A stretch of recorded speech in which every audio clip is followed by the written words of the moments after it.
Sporting Journal Radio, presented by Onyx. All right, now we're going to head up to Otter Tail Lakes Country and check in with Randin Olson from Lockjaw Guide Service to find out how he's been catching fish lately. Randin, how's it going?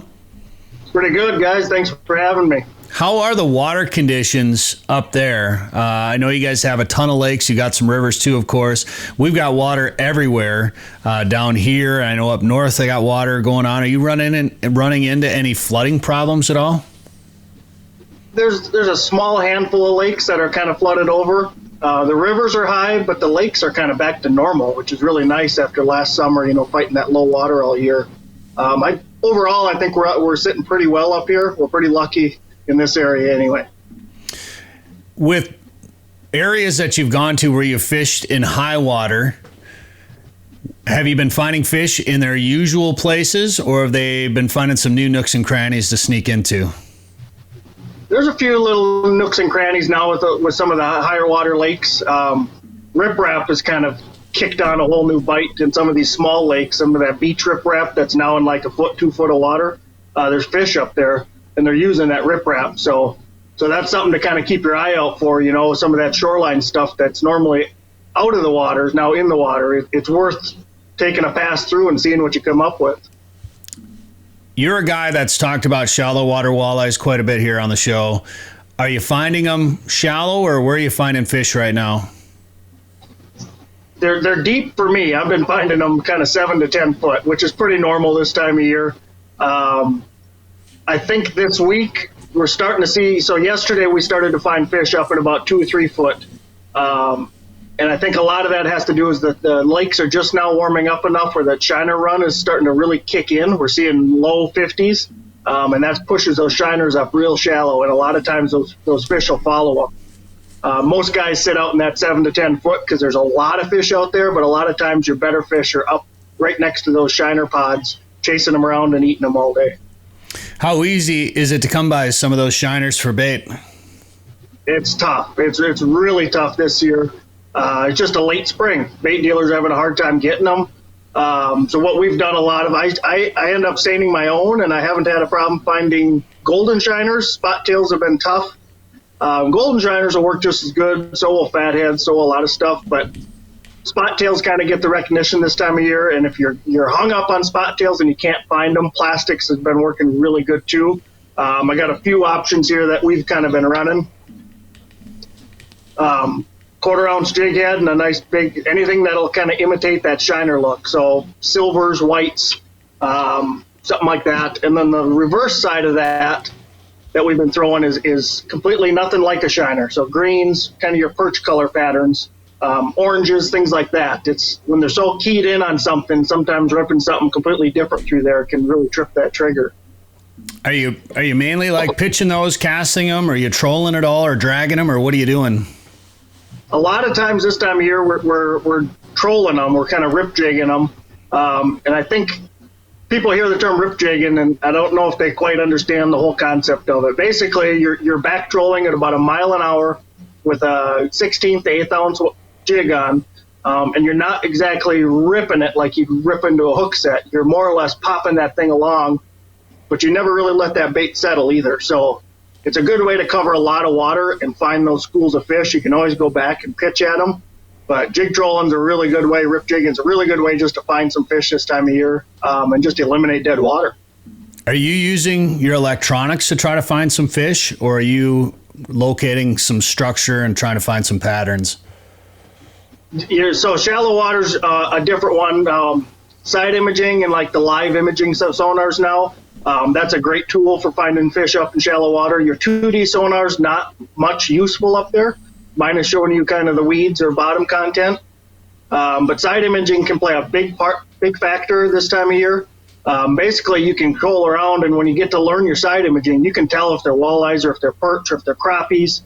Last week before opener, we were chasing crappies, and that's all we did is we'd drive around until we seen a school in side imaging, stop, catch 6, 7, 8 of them. School would move, we'd drive till we find them again. So paying attention and kind of learning your electronics, that'll pay off big time, especially in shallow water.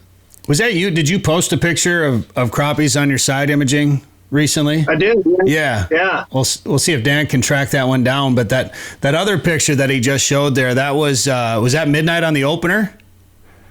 That was about 2 a.m. Okay. But you went out there at midnight, though. Yeah, we were out there at midnight running around, and boy, we tried a trophy lake. We do it every year for opener. We barely ever get anything to eat out of there. It's always big fish, but they were actually still spawning on that lake. You could see them right over the side of the boat. Yeah, they were grouped up. It'd be one female and 3 or 4 males rolling around with her. You drop a jig in the middle in front of their face, and they wouldn't touch it. So we ended up switching lakes and did pretty well then. I'm just trying to find that. Is that picture on your on Lockjaw Guide Service? Yep. Lockjaw. Okay, I'll look for that. Interesting. So they were still spawning there, really? And that lake is known to be kind of one of the last ones. We were only about 4 or 5 days after ice out when we got there, so we knew it was going to be close, but it's always worth a shot because there's some real big fish in there. I think I saw that Eric Osberg said that he had gone out at midnight. Oh, there's the picture right there from 6 days ago. Yeah, there it is. Yeah, Dan's working on it. I always ask Dan to do way too much over there. Anyway, yeah. I can't tell. Is that on, or are you showing that now, Dan? I can't tell what I'm looking at. That's a pretty cool picture. That's a great picture to demonstrate because you're looking at shadows essentially there, right? Right, yeah, and I think the people, a lot of times people would waypoint those shadows, but those fish are a lot higher than what those shadows are showing, so those fish are closer to the boat than what it looks like. I guess that would make sense because that shadow it'd be just like standing with the sun on one side of you. So how far away do you think where do you think those fish are actually then in that picture? So those fish, they were about 20 to 30 foot off to the side of the boat, off the left side. And what are we seeing the shadows at? The shadows are closer to like 25, 30 to 50 foot. Okay. So it's that big of a difference. That's interesting. And we were in about 14 foot of water when I took that picture, so those fish were kind of up into the water column quite high. So that makes a big difference. I finally made the switch to get some electronics with side imaging this year. I haven't really had a need for it, but I couldn't be left in the Stone Age any longer. So I had to move up and get something. So I'm excited to try out some of these new improvements in technology out there. So I'm excited to dig into stuff like that right there. Actually, yeah, it's almost hard to get not caught up in it. When you're going along a shoreline and you're seeing individual fish, it's hard to not stop and try to catch that one fish at a time. You got always looking for that super highway, that mega school of fish. And sometimes you can get caught up in watching the screen too much, but it's definitely a big plus. It big help. Well, it's really amazing now what you can do with your electronics. And I mean, I guess I've caught so many fish that it's gotten boring for me. So I need something new. What? Yeah. I need something new to keep me occupied in the boat, and that's learning new electronics. No, it's funny, you talk to some of the old timers, they're like, I don't need any of that fancy equipment. And obviously, depending on what you're doing, you can go out and find fish without it. But man, it's so helpful to be able to see under the water and see what fish are doing, see where fish are, and to give you confidence in a spot. If you're there for a while and the fish you're not catching, but if you know that they're there, it helps you try to figure out what it's going to take to get them to bite. Yeah, and I use it a lot in tournament fishing, pre-fishing for tournaments especially. Scan an area, you can get a judge for about how many fish are there. Size-wise, it's a little harder, but you can get a judge if the fish are there or not, and you don't really have to pester them by catching them. You can kind of leave them alone and just know they're there, and keep your tabs on them for a couple days before that tournament. So it comes in handy a lot. Well, Randin, what's on tap for you? Going to be chasing walleyes, panfish, a little bit of both here in the future? A little bit of both, mostly focusing on walleyes. So that bite's going to stay really good through June at least, I think, with this water temp. So we got a long time yet to good walleye fishing, and it's going to be a fun time. Do you got some openings this summer if people want to jump in the boat with you?